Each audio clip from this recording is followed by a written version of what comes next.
inheritance in different manner and understanding all the inheritance is the important part of your OOPS concept.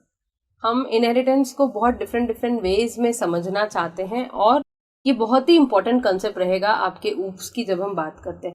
तो आज हमने जब single inheritance के बारे में पढ़ा था तो हमने देखा था कि आप एक ही क्लास को ले रहे हैं plus there is one base class and one derived class, और जो भी उसके प्राइवेट डेटा मेंबर्स है आप उसको किसी भी मोड में कर लीजिए, आप उसको बाहर एक्सेस नहीं कर सकते हैं. तो नेक्स्ट जो हमारा इंपॉर्टेंट कंसेप्ट रहता है वो एक दूसरा टाइप ऑफ इनहेरिटेंस आता है जिसको हम बोलते हैं मल्टीपल इनहेरिटेंस.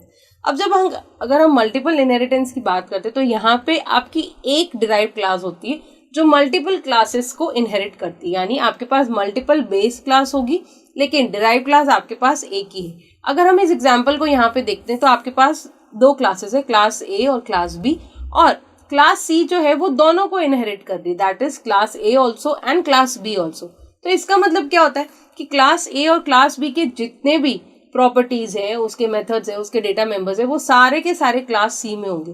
तो क्लास सी के पास किन किन की प्रॉपर्टीज होगी, क्लास ए की भी प्रॉपर्टीज होगी और क्लास बी की भी प्रॉपर्टीज होगी. So that's why it has more than one class, it has more than one parent class. तो इसलिए हम इसको बोलते हैं मल्टीपल इनहेरिटेंस.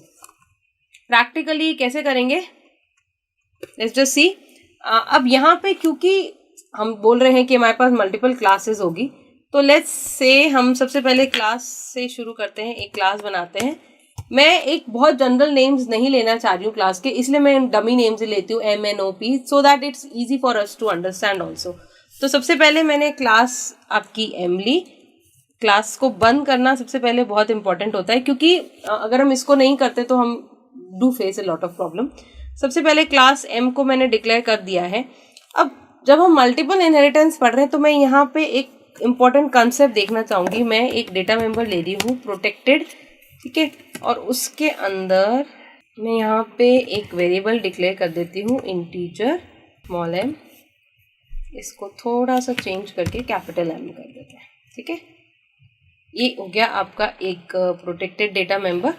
फिर मैं पब्लिक बनाती हूँ. पब्लिक के अंदर मैंने एक ही मेथड डाला है, void getM, ठीक है. और यहाँ पे मैं एक इंटीजर वैल्यू ले रही हूँ, लेट्स सपोज v, और मैं इस वैल्यू को getM लिया है ना हमने, ठीक है. तो मैं इस वैल्यू को m इक्वल्स टू v में असाइन कर देती हूँ. ये मेरा एक मेथड हो गया, ये मेरी एक क्लास हो गई. रादर मैं इसमें और कुछ भी नहीं डालूंगी, ठीक है. ये एक सिंपल सी क्लास हो जाएगी. अब हम एक दूसरी क्लास बनाते हैं, क्लास n, ठीक है. इसके अंदर भी मैं सेम प्रोसीजर ले रही हूँ. प्रोटेक्टेड में डाल रही हूँ मैं, लेट्स सपोज हम अगेन इंटीजर स्मॉल n ले लेते हैं, ठीक है. और वो ही पब्लिक void get n. यहाँ पे भी आप वही वैल्यू पास करेंगे integer, let's suppose j. I'm just taking random values, n equals to j मैंने असाइन कर दिया, ठीक है. और ये आपकी दूसरी क्लास भी खत्म हो गई. क्योंकि हमने मल्टीपल इनहेरिटेंस बोला था तो हम यहाँ पे दो बेस क्लास बना रहे हैं या मैं दो पेरेंट क्लास बना रही हूँ. अब मेरी दो पेरेंट क्लास एक्चुअल में बन चुकी है तो हमारा जो थर्ड स्टेप होता है हम लोग वो फॉलो करेंगे. तो जो मेरी मेजर क्लास होगी that is the child class, ठीक है, क्लास P. अब देखते हैं इसको किस मोड में हम इनहेरिट करेंगे. हम दोनों को ही पब्लिक मोड में लेंगे, पब्लिक M एंड पब्लिक. सबसे इम्पॉर्टेंट कंसेप्ट रहेगा यहाँ पे, ये थोड़ा सा आपको देखना पड़ेगा दोनों क्लासेस को हमने किस वे में इनहेरिट किया है. ये ओके, इसको भी मैं बंद करूँगी. मैं इसके अंदर कोई भी डेटा मेंबर नहीं ले रही हूँ, ठीक है. मैं डायरेक्ट पब्लिक पार्ट में जाऊँगी और वहाँ पे मैंने एक सिंपल सा फंक्शन बनाया है void डिस्प्ले, ठीक है.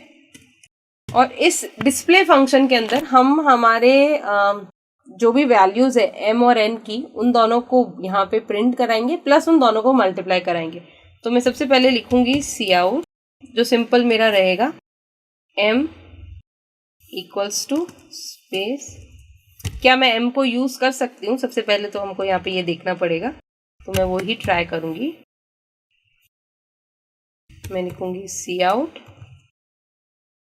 n, okay, equals to space again n, और यहाँ पे मैं लिखूंगी n लाइन, फिर आप लिखोगे cout m multiply by n, दोनों ही वेरिएबल्स का मैं मल्टीप्लिकेशन दे रही हूँ, और यहाँ पे लिखूंगी मैं m into n, and again n line and very important part.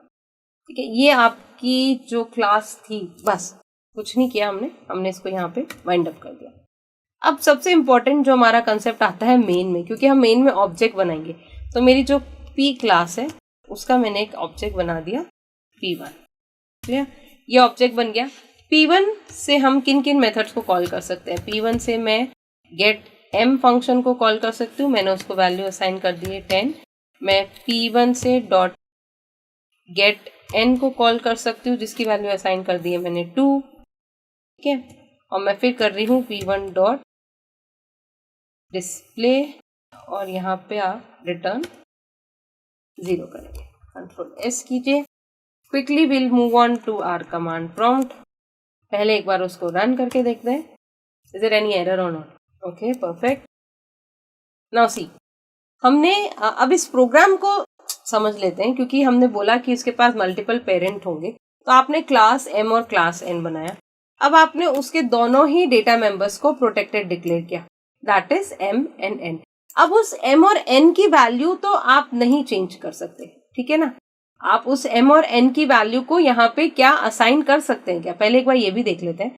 तो मैं अगर यहाँ पे लिखती हूँ p1 dot m equals to 30, let's suppose मैंने ऐसा लिखा, इसको हम रन करते हैं। अब आप देखिए, प्रोटेक्टेड मेंबर्स को आप क्लास के बाहर ऑब्जेक्ट के थ्रू नहीं यूज कर सकते हैं।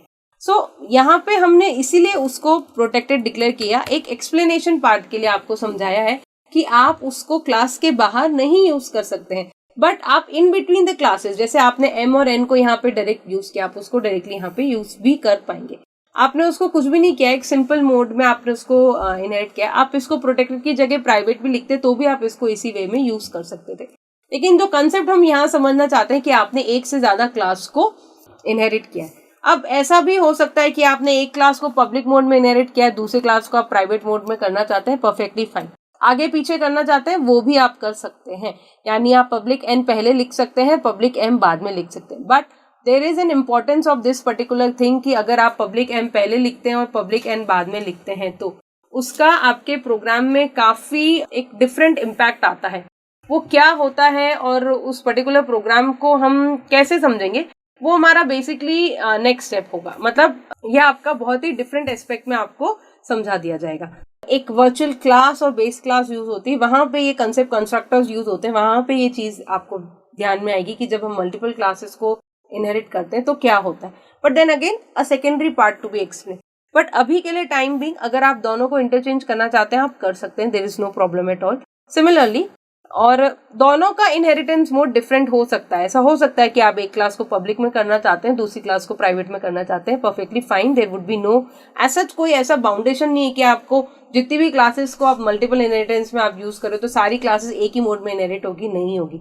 आपको यहाँ पे सिर्फ और सिर्फ कंसेप्ट को समझना है कि एक तो आप उस पर्टिकुलर क्लास को कैसे इनहेरिट करेंगे, प्लस जो सेकंड इंपॉर्टेंट कंसेप्ट होता है कि आप उनके डेटा मेंबर्स को कैसे यूज करते हैं, that is the most important part in inheritance.